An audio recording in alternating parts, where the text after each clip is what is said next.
എടാ അസർപ്പേ നമ്മുടെ സുലൈമാൻ ഉണ്ടല്ലോ ഓന് സൂപ്പർ മാർക്കറ്റും ഉണ്ട്, അത്യാവശ്യം പൈസയുണ്ട്, അഞ്ചാറാൾക്ക് പണിയും കൊടുക്കുന്നുണ്ട്. എന്നാലിപ്പോൾ ഒരു കവറും പിടിച്ചോണ്ട് ആ സക്കാത്തും പൈസ ഇങ്ങനെ പിരിക്കാൻ നടക്കണേ.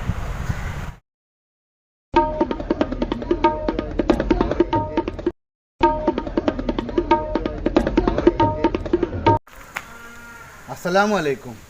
നമസ്കാരം. സംസാരത്തിലേ മാറ്റമുള്ളൂ, മനുഷ്യരെല്ലാവരും ഒന്നാണ്. ഈ സക്കാത്ത് പൈസയ്ക്ക് നടക്കുക അല്ലേ? അല്ല മാഷേ, എനിക്കൊരു പണിയൊക്കെ ആയിട്ടുണ്ട്. ഞാൻ അഞ്ചാറാൾക്ക് പണിയും കൊടുക്കുന്നുണ്ട്. എന്തായാലും ഇത് വെച്ചോ. അല്ല, ഇത് നിങ്ങൾ തന്നെ വെച്ചോളി, അതാ നല്ലത്. തനിക്ക് ധാരാളം പണിയുണ്ട്, പൈസയും കിട്ടുന്നുണ്ട്. പക്ഷേ തൻ്റെ കയ്യിൽ 10 പൈസ നിൽക്കില്ല. തൻ്റെ കൈ ഓട്ടക്കയ്യാ. മാഷെ, എന്ത് പൊട്ടത്തരങ്ങൾ ഈ പറഞ്ഞത്? എൻ്റെ കയ്യിൽ എവിടെ ഓട്ടമുള്ളത്? നിങ്ങൾ പറഞ്ഞേരി.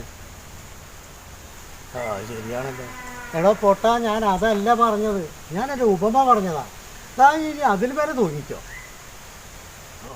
ഈ ചിലക്കാതെ കൂടുതൽ വർത്തമാനൊന്നും പറയണ്ട. ഈ സക്കാത്തിന് വന്നാണെന്നൊക്കെ എനിക്ക് മനസ്സിലായി.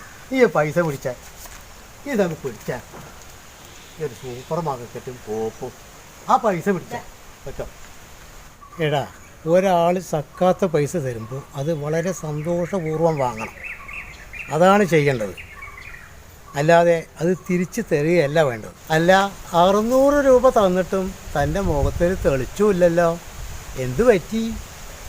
നീ ഒരു പ്രാവശ്യം എനിക്കൊരു പണി തന്നിട്ടേ എത്ര ദിവസം ഞാൻ ജയിലിൽ കിടന്നു. ജാമ്യം എടുക്കാൻ പോലും ആരെയും കിട്ടിയില്ല. 500, 550, 600. ഞാൻ സ്വന്തമായിട്ടൊരു കടയൊക്കെ തുടങ്ങി, ഗതി 5ഉം കെട്ടിട്ട്. പക്ഷെ ആരും എന്നെ അംഗീകരിക്കണില്ല. എനിക്ക് സ്വന്തം കാലിൽ നിൽക്കണം എന്ന് ആഗ്രഹമുള്ള ആളാണ്.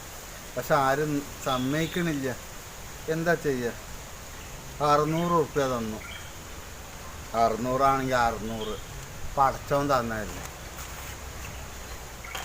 തൽക്കാലം ചീരിനി പായക്ക് കൊടുക്കണ്ട. ഏവർക്കും മിഥുന പബ്ലിക്കേഷൻ സിറ്റിയിൽ നേരത്തിൻ്റെ ചെറിയ പെരുന്നാൾ ആശംസകൾ.